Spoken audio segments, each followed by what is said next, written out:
सभी को प्रणाम है, नमस्कार है। आज का वीडियो बीपीएससी टीआरई 4 को लेके जितने भी साथी 1 to 5 में हैं, 6ठी से 8वीं 9वीं 10वीं 11वीं 12वीं उनके लिए है।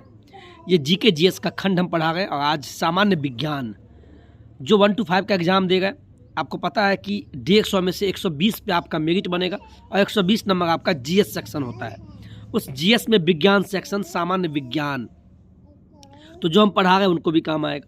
और जो 6ठी से 8वीं हो, 9वीं 10वीं 11वीं 12वीं कॉमन सेक्शन आपका 40 नंबर का जीएस पूछता है। तो जीएस में सामान्य विज्ञान और सामान्य विज्ञान 6ठी से लेकर 12वीं तक में 8 नंबर का पूछता है।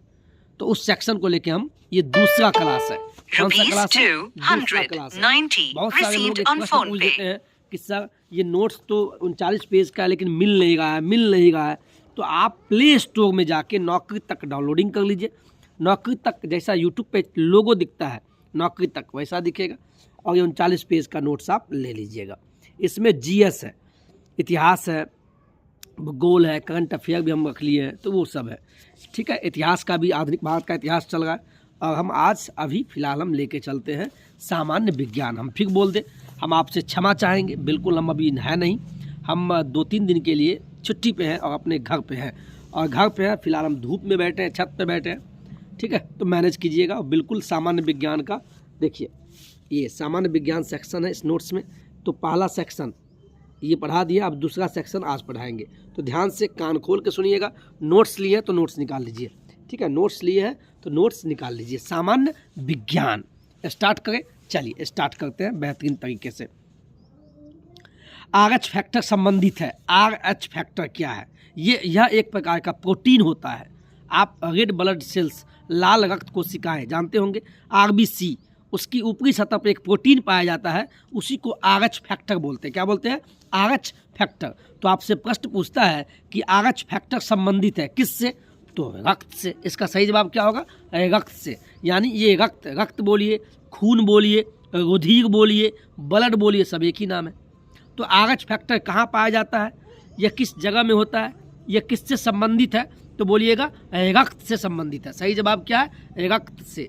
रक्त मतलब आपको बोला मैंने बताया कि आरबीसी, लाल रक्त जो कोशिका होता है, लाल रक्त जो कणिकाएं होती है, उसकी ऊपरी सतह पर एक प्रोटीन होता है। तो आरएच फैक्टर क्या है? आरएच फैक्टर एक प्रकार का प्रोटीन है। क्या है ये? प्रोटीन है। ठीक है, ये भी 2 टाइप का होता है, आरएच पॉजिटिव, आरएच नेगेटिव। ठीक है, चलिए दूसरा सवाल। आरएच फैक्टर के खोजकर्ता कौन है? ये जो आरएच फैक्टर है, इसके बारे में किसने पता लगाया? आरएच फैक्टर क्या? एक प्रकार का प्रोटीन है। और इसके बारे में पता किसने लगाया? तो बोलिएगा, इसके बारे में जो पता लगाया एक वैज्ञानिक थे, उनका नाम लैंडस्टीनर एवं वीनर। 2 व्यक्ति थे, महान व्यक्ति, लैंडस्टीनर एवं वीनर। मेरे साथ बोलिए, लैंडस्टीनर व वीनर 2 व्यक्ति थे। इन्होंने आरएच फैक्टर के बारे में पता लगाया। क्लास हम आपको ऐसे भी ले गए और बिल्कुल नोट्स नहीं होगा तो आप सुन लीजिए, कोई बात नहीं। मैं 2-3 बार रिपीटिशन बोलता हूँ और रिपीट इसलिए करते हैं जिससे कि आप जब पढ़ाई करते हैं तो आप भी बोलिए बचपन की तरह, बच्चों की तरह बोलिए। और दूसरी बात, आप सबको ये जो है ये भी आपको हम पढ़ा देंगे, बिहार विशेष है ना, यहाँ देख लीजिए। ये भी मेरे पास नोट्स आया है, महेश कुमार बगरवाल का, ये बेहतरीन बुक है। बिहार भी आपको हम पढ़ा देंगे। ठीक है, करंट अफेयर भी पढ़ाएंगे। तो अभी हम विज्ञान लेके चल गए। तो आरएच फैक्टर संबंधित है किससे? रक्त से। पहला सवाल। दूसरा, रक्त, आरएच फैक्टर के खोजकर्ता कौन है? आरएच फैक्टर के बारे में किसने बताया? तो कहिएगा लैंडस्टीनर एवं वीनर, 2 साइंटिस्ट थे। तीसरा सवाल, रक्तचाप जिसको ब्लड प्रेशर बोलते हैं। जैसे आपके घर में भी पापा या मम्मी का कहते हैं ना, ब्लड प्रेशर बढ़ गया है या मम्मी का ब्लड प्रेशर डाउन है, तो ब्लड प्रेशर कोई हिंदी में बोलते हैं रक्तचाप। रक्तचाप इंग्लिश में ब्लड प्रेशर। तो प्रश्न पूछता है रक्तचाप नियंत्रित होता है किससे? नियंत्रित होता है। तो इसका सही जवाब है एड्रिनल ग्रंथि से। एड्रिनल ग्रंथि से रक्त जो चाप है, ब्लड प्रेशर है, सामान्य वयस्क का, जो भी सामान्य व्यक्ति हैं जिनका 18 साल से ऊपर है, तो 120/80 होना चाहिए। 120/80 mmHg में होना चाहिए। तो रक्तचाप जो है नियंत्रित होता है किससे? एड्रिनल ग्रंथि से होता है। अब रक्त को शुद्ध कौन करता है? जो हमारे शरीर के अंदर जो ब्लड है, जिसको हम लोग खून बोलते हैं, उसी को रुधिर बोलते हैं। तो रक्त को शुद्ध कौन करता है, साफ कौन करता है? तो वृक्क, जिसको इंग्लिश में किडनी बोलते हैं। किडनी, जो हमारे शरीर में जो ब्लड बहता है, ब्लड जो चलता है, जो रक्त चलता है, उसको साफ कौन करता है? तो किडनी, इसलिए बोलता है किडनी। इसलिए खूब पानी पीजिए, पानी ज़्यादा पीना चाहिए। हिंदी में वृक्क बोलते हैं। तो रक्त को शुद्ध कौन करता है? वृक्क। रक्त को शुद्ध कौन करता है? वृक्क। वृक्क बोले या इंग्लिश में किडनी बोले। पांचवा सवाल, रक्त के शुद्धिकरण की प्रक्रिया क्या कहलाती है? तो डायलिसिस कहलाती है।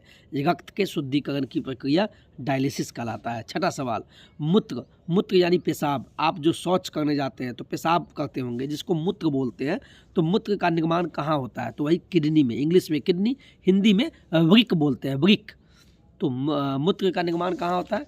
मूत्र का जो निर्माण होता है वो वृक्क में होता है, किडनी में। इसलिए पानी खूब पीजिए, नहीं तो फिर दिक्कत होगा पेशाब में, मूत्र करने में।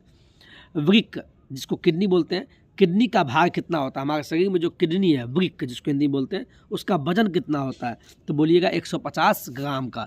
150 ग्राम किडनी का वजन होता है, भार होता है। अब आते हैं किडनी। मानव गुर्दे, गुर्दे उसी को बोलते हैं। वृक्क बोलिए, मानव गुर्दा बोलिए, किडनी बोलिए, सब एक ही नाम है। मानव गुर्दे में बनने वाली पथरी, कहते हैं ना बहुत को पथरी हो गया है, किडनी में पथरी हो गया है, कहते हैं किडनी में स्टोन हो गया, डॉक्टर लोग बोलता है तो ऑपरेशन करना होगा। तो मानव गुर्दे यानी किडनी में बनने वाली पथरी कैसे बन जाता है, किस चीज़ का बना होता है? तो calcium oxalate, calcium oxalate, calcium oxalate, calcium oxalate, calcium oxalate. यानी जो किडनी में जो स्टोन बनता है, पथरी बनता है, किस चीज़ का बना होता है वो? अब वो नहीं बनना चाहिए, दिक्कत करता है। तो कैल्शियम ऑक्सलेट के कारण बन जाता है। अब आते हैं रक्त। रक्त जो क्षारीय होता है, रक्त का पीएच मान कितना है? ब्लड का पीएच मान कितना है? तो 7.4। ब्लड यानी रक्त का पीएच मान 7.4। वेरी वेरी इंपॉर्टेंट प्रश्न है, प्रश्न पूछता है। रक्त का पीएच मान 7.4 है। रक्त दाब मापने वाले यंत्र कौन है? जो ब्लड प्रेशर जो मापा जाता है, डॉक्टर सब देखते होंगे, आजकल तो ऑटोमेटिक वाला भी आ गया है। तो रक्त दाब मापने वाला यंत्र जो होता है, जिसको हम लोग हिंदी में आला बोलते हैं, आला, ठेठी में आला, तो एस्फिग्नोमैनोमीटर, एस्फिग्नोमैनोमीटर। गांव में डॉक्टर कान में लगाता है, फिर आला से खांसी देखता है बच्चे लोग का, उसको इंग्लिश में क्या बोलते हैं? एस्फिग्नोमैनोमीटर। तो रक्त दाब मापने वाला यंत्र होता है वो।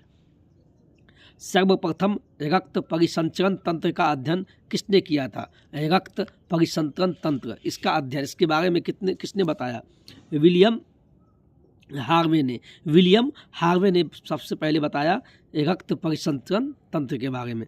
शरीर से हृदय की ओर रक्त ले जाने वाली रक्त वाहिनी क्या कहलाती है? हमारा जो बॉडी है, इस बॉडी से हृदय, शरीर से, क्वेश्चन ध्यान सुनिएगा, शरीर से हृदय की ओर रक्त ले जाने वाली जो रक्त वाहिनी है, जो पाइप है, वह क्या कहलाती है? शिरा, शिरा कहलाती है। वो क्या करता है? शरीर से हृदय की तरफ खून को ले जाता है, तो वो रक्त वाहिनी क्या कहलाता है? शिरा। और फिर उसी को घुमा के बोला हृदय से, पहले क्या बोला? शरीर से हृदय की तरफ ले जाने वाली जो रक्त वाहिनी है, जो खून को ले जाता है, हृदय में खून को यानी ब्लड को पहुंचाता है, शरीर से हृदय में जो खून को पहुंचाता है वो पाइप, वो रक्त वाहिनी का क्या नाम है? शिरा। लेकिन अब दूसरा सवाल घुमा के, हृदय, जो अपना हृदय है, जो हार्ट है, हृदय से शरीर की ओर रक्त ले जाने वाली रक्त वाहिनी क्या कहलाती है? अब हृदय से बोल रहा, उल्टा, पहले क्या था? शरीर से हृदय, तो शिरा ले जाता है। अब हृदय से शरीर की ओर रक्त ले जाने वाली रक्त वाहिनी क्या कहलाती है? धमनी, धमनी। शिरा और धमनी याद रखिएगा। शिरा का काम क्या है? शरीर से हृदय की तरफ खून को ले जाता है, ब्लड को ले जाता है, तो उस रक्त वाहिनी को कहते हैं शिरा। लेकिन जब हृदय से फिर पुनः मतलब शरीर की तरफ जो खून को ले जाता है, उस वाहिनी को कहा जाता है धमनी। हृदय की धड़कन का नियंत्रण कौन करता है? पेसमेकर। हृदय जो अपना हार्ट है, उसकी जो धड़कन देखिएगा, धक धक धक धक करता रहता है। हृदय की धड़कन का नियंत्रक है कौन? पेसमेकर। पेसमेकर क्या करता है? नियंत्रक का काम करता है। अगला सवाल, जराविक सेवन। जराविक सेवन क्या है? जराविक सेवन क्या है? तो एक प्रकार का कृत्रिम हृदय है, आर्टिफिशियल हार्ट है। आर्टिफिशियल हार्ट, जिसका हार्ट खराब हुआ था तो आर्टिफिशियल यानी कृत्रिम हृदय लगाया जाता है, तो उसका नाम एक प्रकार का जराविक सेवन। ये क्या है? कृत्रिम हृदय है। शरीर में ऑक्सीजन का परिवहन किसके द्वारा? जो अपना बॉडी है, इसमें ऑक्सीजन का परिवहन रक्त, जो अपना खून बहता है, उसमें रक्त के अंदर क्या बहता है? ऑक्सीजन। जो ऑक्सीजन जो लेते हैं, तो प्रश्न पूछता है कि शरीर में ऑक्सीजन का परिवहन रक्त के द्वारा होता है। शरीर में जो रक्त का ऑक्सीजन का जो परिवहन होता है, ऑक्सीजन हमारे पूरे शरीर में कैसे जाता है? किसके माध्यम से? तो रक्त के द्वारा। पित्त होता है, पित्त कैसा होता है, पित्त पित्त कैसा होता है, पित्त होता है क्या, पित्त कैसा होता है, पीले हरे रंग का क्षारीय द्रव है। पित्त कैसा होता है, पीले हरे रंग का क्षारीय द्रव है। पित्त कैसा होता है, पीले हरे रंग का क्षारीय द्रव है। पित्त का पीएच मान कितना होता है, पित्त को इंग्लिश में बाइल बोलते हैं, बाइल BILE। पित्त का पीएच मान कितना होता है, खून का तो पता लग गया, रक्त का 7.4 होता है, लेकिन पित्त का पीएच मान कितना होता है, 7.7 होता है, 7.7 होता है। पित्त स्त्रावित होता है यकृत से, कि पित्त कहाँ से होता है, यकृत, लीवर से। पित्त कहाँ से स्त्रावित होता है, यकृत, जिसको इंग्लिश में लीवर बोलते हैं, ठीक है। पित्त यकृत, अगला सवाल, यकृत जिसको इंग्लिश में लीवर बोलते हैं, यकृत में भविष्य के लिए कौन सा विटामिन भंडारित रहता है। ये जो अपना यकृत है जिसको इंग्लिश में लीवर बोलते हैं, उसमें भविष्य के लिए कौन सा विटामिन भंडारित रहता है, विटामिन ए। विटामिन ए कहाँ पे रहता है, लीवर में रहता है। पित्त जमा होता है पित्ताशय में, पित्त कहाँ जमा होता है, पित्ताशय में। हाइड्रोफोबिया रोग होता है कुत्ते के काटने से, कुत्ता जो काट लेगा तो हाइड्रोफोबिया, हाइड्रोफोबिया रोग होता है कुत्ते के काटने से। हाइड्रोफोबिया रोग जो होता है विषाणु द्वारा फैलता है। कैसे फैलता है, विषाणु के द्वारा। बिल्कुल ऐसे ही बोल बोल के पढ़िएगा, घर में भी पढ़ रहे हैं अकेले रूम में तो बोल बोल के GK को बोलिए 2-3 बार, तो इससे रिवीजन होगा। हाइड्रोफोबिया रोग विषाणु के द्वारा होता है। हाइड्रोफोबिया रोग कैसे होता है, कुत्ता के काटने से होता है, और यह रोग जो होता है विषाणु के द्वारा होता है, विषाणु माध्यम से फैलता है। विषाणु जिसको इंग्लिश में बोलते हैं वायरस। विषाणु की खोज किसने किया, इवानोवस्की सियाने ने विषाणु की खोज किया था, ठीक है। विषाणुओं का अध्ययन क्या कहलाता है, वायरोलॉजी। विषाणु मतलब वायरस, इसीलिए वायरोलॉजी कहा जाता है। रानीखेत बीमारी फैलती है वायरस द्वारा, जो आजकल पोल्ट्री फार्म, जो मुर्गी होता है ना, मुर्गी सब में फैलता है, तो रानीखेत एक बीमारी का नाम है। रानीखेत बीमारी फैलती है वायरस के द्वारा ये बीमारी फैलती है। जंतुओं में होने वाली फुट एंड माउथ रोग होता है विषाणु के कारण ही जंतुओं में फुट एंड माउथ रोग होता है, विषाणु के कारण जंतु में होने वाली फुट एंड माउथ रोग। कवकों का अध्ययन कहलाता है माइकोलॉजी। कवकों का अध्ययन माइकोलॉजी कहलाता है। शैवालों का अध्ययन फाइकोलॉजी कहते हैं, फाइकोलॉजी कहते हैं। शैवालों का अध्ययन फाइकोलॉजी। कवकों का अध्ययन माइकोलॉजी। शैवालों की कोशिका भित्ति किससे बनी होती है, सेलुलोज की बनी होती है। शैवालों की कोशिका भित्ति किससे बनी होती है, सेलुलोज की बनी होती है। शैवालों की जो कोशिका भित्ति बनी होती है, सेलुलोज। और शैवालों के बारे में जो अध्ययन, जो स्टडी होता है, वो क्या कहलाता है, फाइकोलॉजी। जीवाणु जिसको इंग्लिश में बैक्टीरिया बोलते हैं, जीवाणु की खोज किसने किया, ल्यूवेनहॉक ने। जीवाणु यानी बैक्टीरिया की खोज किसने किया, ल्यूवेनहॉक ने। जीवाणु की खोज सबसे पहले, यानी बैक्टीरिया की खोज किसने किया, ल्यूवेनहॉक ने किया था, ठीक है। कोई दिक्कत नहीं। ध्वनि का वेग सर्वाधिक, जो ध्वनि होता है, साउंड ध्वनि, स्पीड ऑफ द साउंड सबसे ज़्यादा किसमें होता है, ध्वनि का वेग ठोस में होता है, ठोस पदार्थ में होता है। और ध्वनि की गति सबसे धीमी कहाँ होती है, हवा में सबसे कम, यानी गैस में सबसे कम होता है। सबसे ज़्यादा ध्वनि का जो गति होता है वह ठोस में होता है, और सबसे कम गैस, यूँ कहें, हवा में होता है। अब आते हैं ध्वनि की चाल कितना होता है। ध्वनि का चाल कितना होता है, तो 760 मील पर घंटा होता है, 760 मील पर घंटा होता है। टेम्परेचर बढ़ने से ध्वनि की चाल बढ़ती है। टेम्परेचर बढ़ेगा तो ध्वनि की चाल भी बढ़ेगी, टेम्परेचर बढ़ेगा तो ध्वनि की चाल भी बढ़ती है। तो प्रश्न है, ताप बढ़ने से ध्वनि का चाल क्या होता है, बढ़ता है। टेम्परेचर बढ़ेगा तो चाल भी ध्वनि का बढ़ जाएगा। वायु क्या है, जो वायु होता है, यानी जैसे ऑक्सीजन वायु के अंदर है। वायु के अंदर बहुत सारे गैस है, ऑक्सीजन, कार्बन डाइऑक्साइड, ये सब क्या है, वायु के अंदर पाया जाता है। तो प्रश्न ये पूछा है कि वायु क्या है, एयर, जो आप कहते हैं ना एयर पॉल्यूशन हो गया, एयर दिखता नहीं, लेकिन वायु क्या है, कई यह गैसों का मिश्रण है, मिक्सचर ऑफ द गैस, में बहुत सारे गैस है। वायु क्या है, गैसों का मिश्रण है। वायु क्या है, गैसों का मिश्रण है। जो ऑक्सीजन लेते हैं, जो कार्बन डाइऑक्साइड छोड़ते हैं, वो सब हवा में ही है। तो हवा बोले और शुद्ध हिंदी में वायु बोलते हैं। तो वायु क्या है? तो गैसों का मिश्रण है, बहुत सारे गैस है उनका मिश्रण है। वायु उदाहरण है गैसों का गैस में विलयन, गैसों का गैस में विलयन, यानी उसमें एक गैस है, दो गैस, यानी ऑक्सीजन है, कार्बन डाइऑक्साइड है, हीलियम है, नाइट्रोजन है, ये सब क्या है? गैस है। तो गैसों का गैसों में विचलन, ये क्या है? एक वायु का उदाहरण है। हवा में ध्वनि का वेग 332 मीटर पर सेकंड होता है। हवा में 332 मीटर पर सेकंड होता है। हवा में ध्वनि का वेग 332 मीटर पर सेकंड होता है। और जो ध्वनि है, ध्वनि की तीव्रता, इंटेंसिटी की इकाई क्या है? ध्वनि तीव्रता की इकाई क्या है? डेसिबल। डेसिबल में मापा जाता है, डेसिबल में मापा जाता है। ध्वनि तीव्रता की इकाई क्या है? डेसिबल। ध्वनि तीव्रता की इकाई क्या है? डेसिबल। हवा का वाष्प घनत्व क्या होता है? 14.4 होता है। हवा का वाष्प घनत्व क्या होता है? 14.4। हवा का वाष्प घनत्व क्या होता है? 14.4 होता है। प्रकाश वर्ष मात्रक है दूरी का। प्रकाश वर्ष किस चीज़ का मात्रक है? दूरी का। प्रकाश वर्ष किस चीज़ का मात्रक है? दूरी का।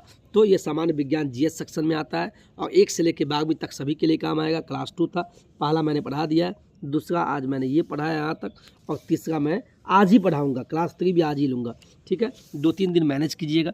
बिल्कुल मैं घर पे हूँ, छुट्टी में हूँ, तो मुझे पढ़ाना भी था और मैं बिना पढ़ाए रह भी नहीं सकता हूँ। और आप इसको एक दोस्त के समझिएगा, दोस्त पढ़ा रहा है। और पढ़ने का यही तरीका होता है साहब, जब आप पढ़ते हैं ना तो खुद को जितना बोलिएगा उतना रिमेंबर नहीं होता है, तो दिमाग में चलता है। और अपनी बोली अपने खुद सुनने से क्या होता है? आपको संस्मरण होगा, याद होगा, ठीक है। दूसरे का बोली सुनते हैं कि तुम कुछ नहीं कर पाएगा, वो सुनते हैं, लेकिन अपना पढ़ा हुआ खुद बोल के क्यों नहीं सुनिएगा? कौन क्या बोलता है उस पर क्यों ध्यान देने का? हमें भी बोलते हैं लोग, बोलने वाले बोलेंगे ही। अब सामने बोलेंगे तो उसको ठोक देंगे, लेकिन सामने नहीं बोलते, पीठ पीछे तो आपका भी हिम्मताई कोई बुरा बोलता होगा, आपके परिवार में भी बोलता होगा कि एक पढ़ लिख के कुछ नहीं किया, लेकिन उसको क्या पता कि पढ़ लिख के समय आता है तो सब अच्छा होता है। तो अपने आप पे विश्वास रखें, और बहुत अच्छे आप हैं, विश्वास खुद पे हमेशा पॉजिटिव वे में बोलिए, हम अच्छे हैं, भगवान का शुक्रगुजार है, मैं बहुत भाग्यशाली हूँ। हमेशा मैनिफेस्ट कीजिए, जो सोचिएगा वही होगा। 1% नेगेटिव आएगा ही कि क्या पता सीटों की संख्या कम होगी किसी बहाली में, इस बहाली में बीपीएससी तैयारी 4 कब आएगा, कितने सीट पे होगा, मेरा होगा कि नहीं। बस एक चीज़ आप सोचिए कि मेरा होगा, भगवान पे विश्वास है, और बस पढ़ते रहिए। ये भी एक तपस्या है, पढ़ सब नहीं सकता है, पढ़ता सब है, किताब सबके पास है, लेकिन सिलेक्शन जितना सीट है उतना ही पे होगा, और बैठते तो 2 गुना 3 गुना बच्चे हैं। तो आप विश्वास के साथ चलिए, बाद बाकी आप समझदार हैं। और नौकरी तक एप्लीकेशन प्ले स्टोर से डाउनलोडिंग कर लीजिएगा, और यूट्यूब पे आप सब्सक्राइब कर लीजिए। सब्सक्राइब के बटन में कोई पैसा तो लग नहीं रहा है, एक परिवार लंबा होगा। और आजकल लाइक करते होंगे, लाइक के नीचे में हाइप आता है, HYPE, हाइप पे क्लिक कीजिएगा, जिससे ये वीडियो ज़्यादा के पास पहुंचेगा। अपने दोस्तों के बीच ये वीडियो मेरे लिए बिल्कुल शेयर नहीं कीजिएगा, आप अपने लिए कीजिए, उन दोस्तों के पास जिससे कि वो पढ़े, आप भी पढ़ ले इस वीडियो को। इसके बाद एक दूसरे से प्रश्न पूछिए, है ना। और मन में आपके चल रहा सर का वीडियो चल जाएगा, बिल्कुल चलेगा, आप नहीं तो कोई दूसरा देखेगा, है ना। लेकिन पढ़िए, कौन क्या बोलता है बिल्कुल ध्यान नहीं दीजिए। और अगला क्लास हम जीएस का आधुनिक भारत का इतिहास लेंगे, ठीक है। आधुनिक भारत का इतिहास हम आज ही लेंगे, तीसरा क्लास, और ये भी लेंगे। चलिए आज के वीडियो में इतना ही। खुश रहिए। जय हिंद, जय भारत।